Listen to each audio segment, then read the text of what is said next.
दुक्का को कोई पसंद नहीं करता ज़्यादा। हम लोग अभी बिहार गए थे ना, तो एक आदमी बहुत बढ़िया वो कहानी बताया। एक माता जी अपने पति से कहती है, चलिए पास में मेला लगा हुआ है वहाँ जाएंगे, कितना अच्छा अच्छा वहाँ दुकान लगा होगा, बहुत भीड़ होगी वहाँ पर, चलिए चलते हैं वहाँ पर करके। अब वो आदमी खेत जाने के लिए बिल्कुल तैयार हो रहा था और उसको उनकी पत्नी कह रही है चलिए मेला चलते हैं। तो उसके पति ने कहा ठीक है मेला भी जाएंगे, लेकिन थोड़ा सा सब्र करो, मैं ज़रा खेत से आ जाऊँ उसके बाद चलते हैं। खेत चला गया वो आदमी। अब खेत गया, खेत से जब वापस, अब उनको बता दिया था, अपनी पत्नी को वो बता दिया था कि आप तैयारी करके रखना, पूरा जो भी अपने सामान पैक करके रखना, हम लोग आएंगे जाएंगे। तो वो जब आया, आते ही उसकी पत्नी फिर उसको चखने लगी, चलो चलो जल्दी करो। तो उसने कहा सामान वामान पैक हो गया? हाँ हो गया। अच्छा तुम एक काम करो, सामान को पकड़ो और यहाँ पर आंगन में खड़े हो जाओ। ठीक है करके वो उसकी पत्नी बोलती है, वो जाता है हाथ पैर धोने, हाथ पैर धो कर आकर आ जाता है वहाँ पर, पत्नी बिल्कुल खड़ी है सामान को पैक करके। तो वो आदमी बोलता है एक काम करो, अब वो जो गठरी है, जो सामान है, पहले ऐसे होता था ना कि ऐसा वो क्या बोलते थे, मोटरा, ऐसा वो बांध लिए थे और बांध लेते थे और सिर पे रखे रखे चलते थे। वो बैग वैग तो आज का ज़माना है ना, पहले कहाँ था। अब तो पहले बैग आ गया, अब तो वो ट्रॉली बैग आ गया, पकड़ना भी नहीं पड़ता, खींचना पड़ता है, चक्का लगा होता है उसमें। और अभी नया रिमोट वाला भी बैग आ गया है, आपको पकड़ना भी नहीं पड़ेगा, आप सामने सामने चलेंगे, बैग पीछे पीछे चलता है। ठीक है। तो वो माता जी को उसके पति ने कहा आगे काम करो, तुम जो सामान रखे हो उसको सिर पे रख लो और बिल्कुल जो आंगन होता है, द्वार जिसको बोलते हैं आप लोग लोकल लैंग्वेज, लोकल भाषा में, उनके बीचों बीच खड़े हो जाओ। वो अब उसको तो कुछ सूझी नहीं, वो भी सोच रही है ये कर क्या रहा है मेरे साथ, क्या करवा रहा है मुझको करके। अब चलने की बात अलग होती है, वो बोल रहे हैं कि तू सामान को सिर में रख और जो आंगन है उसके बीच में खड़ी हो जा। तो उसको क्या करना, उसको तो जाने की सूध है। वो वैसे ही कि बिल्कुल गई और बीच आंगन में वो खड़ी हो गई। ये उसके पति पूछ रहे हैं, हाँ खड़ी हो गई, ठीक है मैं आ रहा हूँ। अब उसका पति गया यहाँ से और यहाँ जोर का धक्का मारा, ऐसा ये अपने कंधे से उसके कंधे में जोर का धक्का मारा। ठीक है। अब यहाँ से धक्का मार, वो देखती है, ऐसी देख रही कि यह कर क्या रहा है ये करके। अब वो यहाँ से गया, पीछे हुआ, फिर इधर को जोर से धक्का मारा। अब इतने में उससे रहा नहीं गया, हाथे का करा था, हाथे का करा था। तो उसका पति बोलता है तोल मड़ई दिखात हो, तोल मेला दिखात हो, का होते हुआ धक्का मुक्की, ये भीड़ है, भीड़ में यही मिलता है, लेकिन इंसान को भीड़ अच्छा लगता है, उसका मन वही दौड़ने के लिए जाता है, इक्का दुक्का उसको ज़्यादा पसंद नहीं होता है। लेकिन फिर भी जहाँ पर कम होता है वहीं कुछ खास चीज़ें मिलती है। कठिन रास्तों पर हर कोई नहीं चलता है, आप चल रहे हैं, बधाई के पात्र हैं। गांव की आबादी लगभग मैं परसों हम लोग आए तो पूछ रहा था कितनी आबादी होगी, कितने छानी होंगे यहाँ पर पूरे सालों को मिला के। तो बता रहे थे 300-400 ऐसा कुछ बता रहे थे। तो पटेल साहब बोल रहे थे कि ये तो नादिया से भी बड़ी बस्ती है, लेकिन उसमें देखिए कितनी आबादी यहाँ पर आई है। तो आप बधाई के पात्र हैं, आप भीड़ से हटकर चलना जानते हैं। ये एक बहुत बढ़िया शायरी है, जिंदगी सफल बनाने के लिए, वो याद नहीं आ रहा है, बाद में बताऊंगा, ठीक है। लेकिन वो नियम है, उसका आखिरी पद है कि ज़िंदगी में कुछ करने के लिए, कुछ खास करने के लिए भीड़ से हटकर चलना पड़ता है। ये याद नहीं आने पे ना एक जोक से याद आ गया। एक बच्चा को उसके टीचर पूछते हैं, अच्छा बताओ न्यूटन का क्या नियम है। तो उसके स्टूडेंट कहता है, सर बाकी तो मुझे याद नहीं, आखिरी पंक्ति याद है, सुनाओ क्या। इसीलिए इसे न्यूटन का नियम कहते हैं, वो बच्चा बोल रहा है, ठीक है। तो ऐसे ही हो गया मेरा शायरी। तो वो भीड़ से हट कर चलना मतलब वो क्या कहते हैं ना, कबीर पंथ में आना खाला का घर नहीं, आते वही शूरवीर जिसे दुनिया का डर नहीं। ये सही बात है। तो बहुत बधाई के पात्र हैं आप लोग यहाँ पर इकट्ठे हुए हैं, और एक एक से बूंद बूंद से घड़ा भरता है, ऐसा कहा जाता है। आज आप जितने हैं थोड़ी और बढ़ेगी और भीड़ इकट्ठा होगा, ठीक है। लेकिन भीड़ जब इकट्ठा होता है तो भीड़ में भी अपने आप को आपको संभालना पड़ता है। भीड़ नहीं है तब तो आप अपने आप को संभाले हैं, भीड़ आ भी जाएगी तब भी आपको अपने आप को संभालना पड़ता है। तो ये बाद की बात है, जब भीड़ बढ़ जाएगी तो उस हिसाब से हम बताएंगे, अभी इस हिसाब से बता रहे हैं। तो दुनिया को जब आप समझने की शुरुआत करते हैं तो दुनिया आसानी से समझ में नहीं आती, बड़ी बेबूझ पहेली यह मालूम पड़ती है। और जैसी दुनिया बड़ी बेबूझ पहेली मालूम पड़ती है, वैसे ही दुनिया से जुड़ी हुई सभी चीज़ें बेबूझ मालूम पड़ती है। यहाँ तक कि तुम्हारा अपना शरीर भी बेबूझ है, तुम्हारी अपनी ज़िंदगी भी बड़ी बेबूझ है, आसानी से समझ में नहीं आती है। यहाँ आप जो सोचते हो वो ऐसा होता नहीं है। कुछ एक परिस्थितियों को छोड़ दिया जाए तो यहाँ जो आप सोचते हो वैसा होता नहीं है, और जो होता है वहाँ तक आपकी सोच जा ही नहीं पाती। बड़ी बेबूझ है, बड़ी अनसुलझी है। तुम दिमाग, एक दिन मैं ऐसा बैठा था तो अचानक एक ऐसा विचार मन में आया कि ज़िंदगी को अगर आप समझना चाहते हो तो शुरुआत जन्म से नहीं, मौत से करो। और जब मौत से करते हो तो कुछ दिखाई पड़ता है, कुछ पाने की उम्मीद जगता है, इस संसार से परे कुछ पाना चाहते हो। और अगर जन्म से शुरुआत करते हो तो समय ऐसे ही निकल रहा है, आगे आपको बहुत समय दिखता है। जैसे परीक्षा वालों के लिए कहा जाता है कि आप इतना दिन बचा है ये मत देखो, वैसे कहोगे तो एकदम 1 महीना 2 महीना है, अभी तो साल भर है, अभी तो 5 दिन बाकी है, 10 दिन बाकी है, वो दिमाग वैसे ही जाता है। और उसको फिक्स कर दो, 1 महीना नहीं 30 दिन ही है, केवल कम है, अब एक एक को काटते जाओ तो फिर कुछ अलग फीलिंग होता। मन का ही सारा खेल है। कबीर साहब कहते हैं, मन के हारे हार है, मन के जीते जीत, ईश ब्रह्म परमात्मा मन ही के प्रतीत। तुम खोजते हो दुनिया बाहर है, दुनिया बाहर नहीं है, दुनिया भीतर है, आपके भीतर है, आपके दिमाग में बसा हुआ है। ये तो केवल विस्तार है, भौतिक विस्तार है। उसका ढांचा कहाँ तैयार होता है आपको मालूम है? आपके दिलो दिमाग में तैयार होता है, मन मस्तिष्क में तैयार होता है। ये तो केवल भौतिक विस्तार है। पूरा संसार आपके भीतर बसा हुआ है। उस संसार को जो समझ लेता है, वहाँ से जो हटने का प्रयास करता है वो दुनिया से भी हट जाता है। और जो दुनिया से सीधा हटने का प्रयास करता है उसके भीतर तो संसार रहता है, वो कभी हट नहीं पाता है। एक कहानी मैंने सुना है और मेरे पास समय भी कम है, उस कहानी को कह के मैं बंद कर दूंगा। सारा खेल मन का है, अब ध्यान से समझना। एक आदमी बहुत रईस था, बहुत अमीर था वो। उसका केवल एक ही संतान था, एक औलाद था, लड़का ही था। लेकिन जैसे कि अक्सर अमीर लोग रहते हैं, रईस लोग रहते हैं, वो भी महाकृपण था, महाकंजूस था। और उसकी कंजूसी यहाँ तक नहीं थी कि वो दूसरे लोगों को कुछ न दे, उसकी कंजूसी यहाँ तक की थी कि वो अपने बेटे को भी ढंग से कुछ देता नहीं था। अपने बेटे के लिए भी वो कंजूसी करता था। अब छोटा रहे बच्चा तो ठीक है, जैसे जैसे बढ़ता है इंसान की ज़रूरत भी बढ़ती जाती है। छोटे बच्चे की तो डिमांड कमी होती है, छोटे छोटे चीज़ों में, छोटे खिलौना है उसको भी लेने के लिए लोग कंजूसी करते हैं, अलग बात है। और बच्चे का मन बचकाना होता है, ज़रा दूसरे चीज़ को देखकर उसका मन ललचाता रहता है, तो कुछ की आपूर्ति माता पिता करते हैं, कुछ को ऐसे ही छोड़ देते हैं पीठ ठठा के। जैसे जैसे बच्चा बढ़ते जाता है, जैसे जैसे लोग जवान होते जाते हैं, उस हिसाब से उसकी ज़रूरत भी बढ़ती जाती है। तो उस व्यक्ति का, उस अमीर आदमी का केवल एक ही संतान था, और वो संतान जैसे जैसे बढ़ रहा है उसकी भी ज़रूरतें बढ़ती जा रही है। लेकिन उसका पिता है कि उसकी बातें नहीं मानता है, उसकी बातें सुनता नहीं है। और तुम लोग भी ऐसा मत करना भाई, जैसे जैसे बच्चे बढ़ते हैं ना, थोड़ी उसकी ज़रूरतों को भी समझना। पेपर में एक दिन आया था, मैं पढ़ा था उस बात को। एक बेटा अपने बाप से मोबाइल के लिए पैसा मांगा। अब ये ज़रूरत से ज़्यादा खतरनाक उदाहरण है। अब वो उसका बाप बेचारा गरीब, कहाँ से जुगाड़ करता पैसा?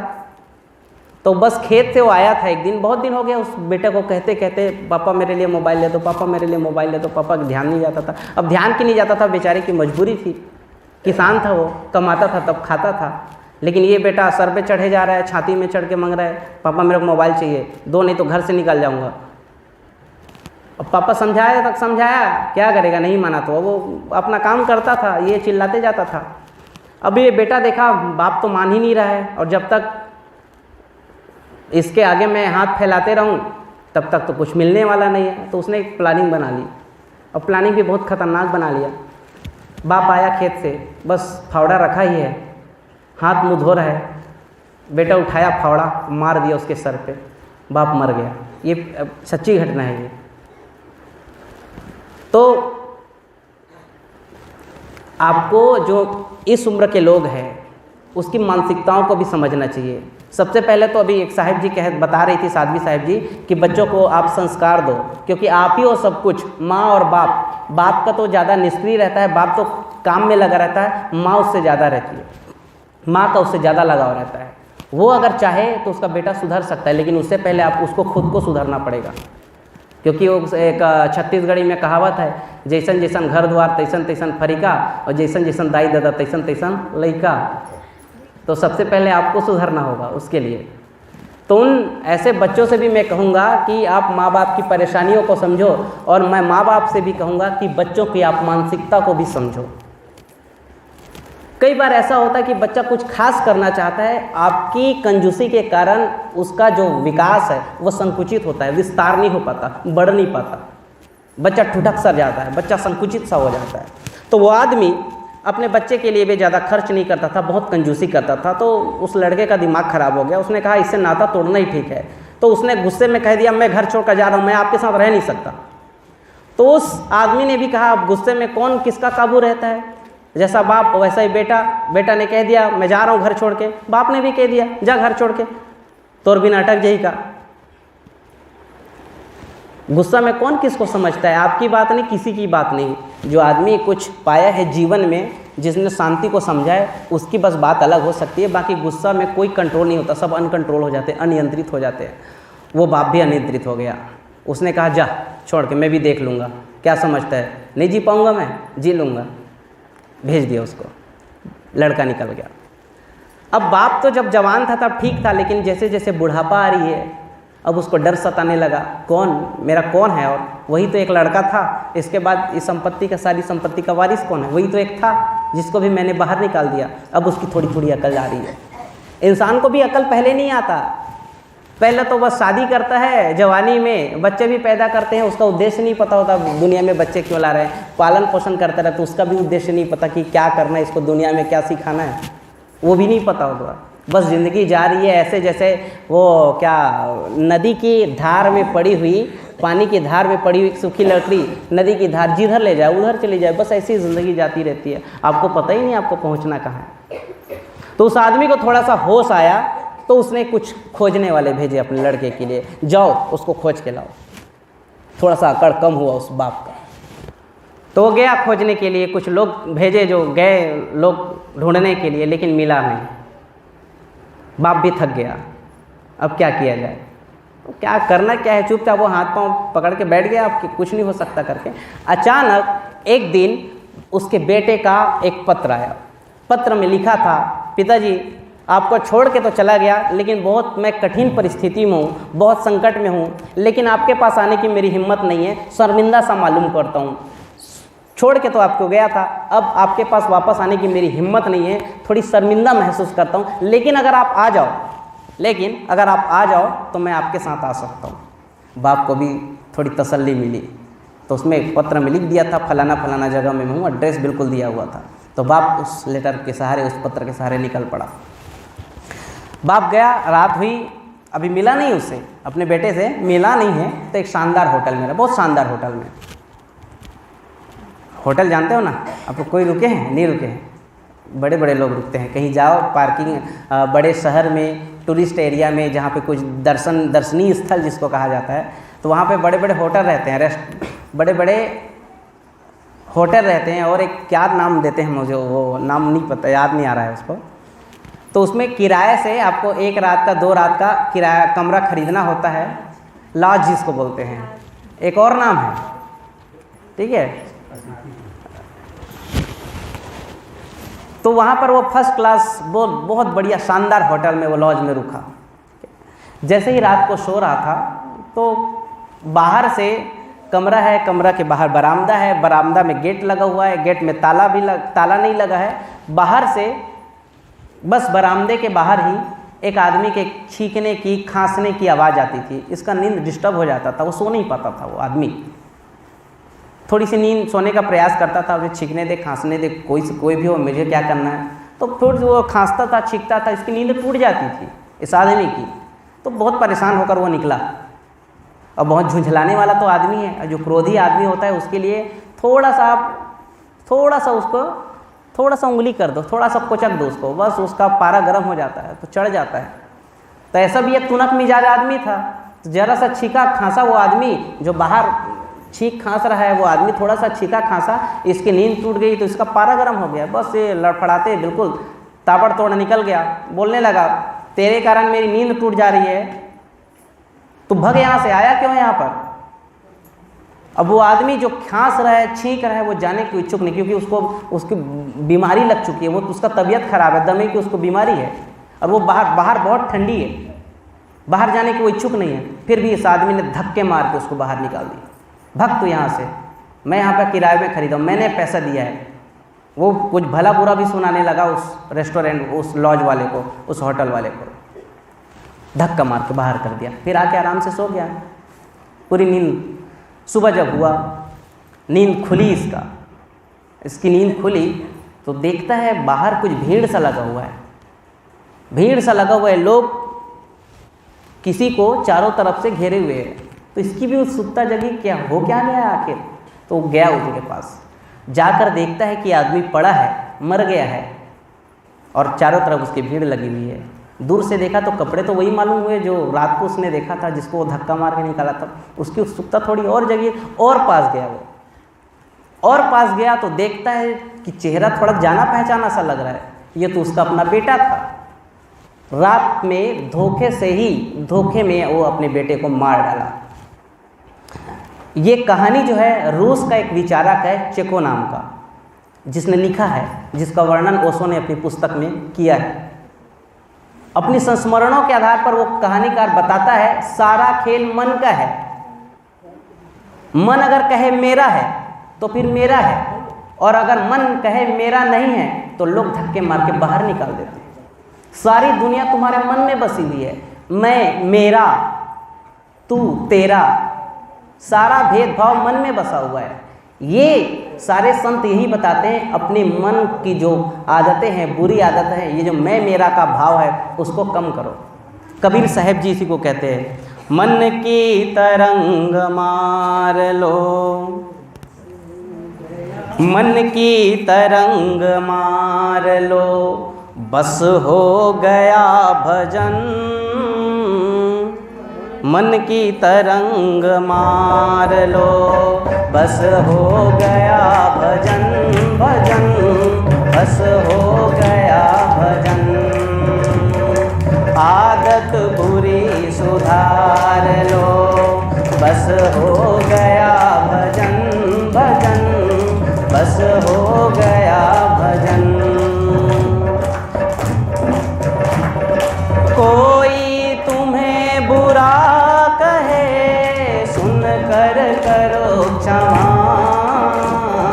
सुन कर करो क्षमा। ओ कोई तुम्हें बुरा कहे, सुन कर करो क्षमा। पीछे वाले लोग थोड़ा सा मुंह से आवाज़ तो निकालिए, मैं देख रहा हूँ चेहरा, मुझे दिख रहा है। 5 साल स्कूलों में पढ़ाया हूँ, किस बच्चे का ध्यान कहाँ है मुझे मालूम है। अभी आप लोग बच्चे जैसे, स्टूडेंट जैसे ही है, मुझे मालूम है किसका ध्यान कहाँ है, और चेहरा देख के मैं बता देता हूँ कौन सुन रहा है कौन नहीं सुन रहा है। कोई तुम्हें बुरा कहे, सुन कर करो क्षमा, सुन कर करो क्षमा।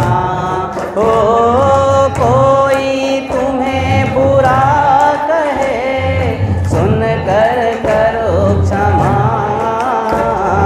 सुन कर करो क्षमा। वाणी का सर संभाल लो, वाणी का सर संभाल लो, बस हो गया भजन, बस हो गया भजन। मन की तरंग मार लो, बस हो गया भजन, भजन, बस हो गया भजन। सारा खेल मन का है, मन को देखो, सारे संत यही तो बताते हैं, अपने मन को सुधारो। अगर मन आपका सुधर गया, आपका मन निश्चल हो गया, निर्मल हो गया, तो यही जीते जी आपको सतलोक मिल जाएगा, जीते जी आप स्वर्ग में जीवन यापन करने लगेंगे। और मन आपका अगर गंदा है, मन अगर विकारों से भरा है, मन अगर राग द्वेष से भरा है, तो आरती सजा लो, प्रवचन कितना भी सुन लो, कोई फर्क पड़ने वाला नहीं है, कोई फर्क पड़ने वाला नहीं है। मन की उस कुटिलता को आप शमित करो, नित्य सत्संग में आओ, गुरुजनों के पास बैठो। आरती साधन है, जप तप साधन है। और मैं तो अक्सर कहता हूँ कि भक्ति आप तब नहीं करते जब आप आरती हाथ में लिए रहते हैं, भक्ति आप तब नहीं करते जब आप मंदिर जाते हैं, भक्ति तब नहीं करते जब आप प्रवचन में बैठे हैं। ये सारे साधन है उसी भक्ति को मजबूत करने के लिए। मैं कहता हूँ भक्ति आप तब करते हैं जब आप लोगों के बीच में व्यवहार कर रहे होते हैं, बात कर रहे होते हैं, अपना जनरल, अपना सामान्य काम धाम कर रहे हैं। उस समय जो आपकी प्रतिक्रिया दिखाती है कि आप में भक्ति कैसी है, आप कितनी भक्ति कर रहे हैं, ये सारी उसी मन को मजबूत करने के साधन हैं। सत्संग में बैठना, आरती उठाना, साहिब जी के चरणों में झुकना, ये सारे के सारे मन को मजबूत करने के साधन हैं। ये साधन भी आपको करना पड़ेगा और जीवन में अपने मन के प्रति आपको सचेत रहना पड़ेगा। अगर आप ऐसा कर लेते हैं तो आपको सतलोक की प्राप्ति हो जाती है।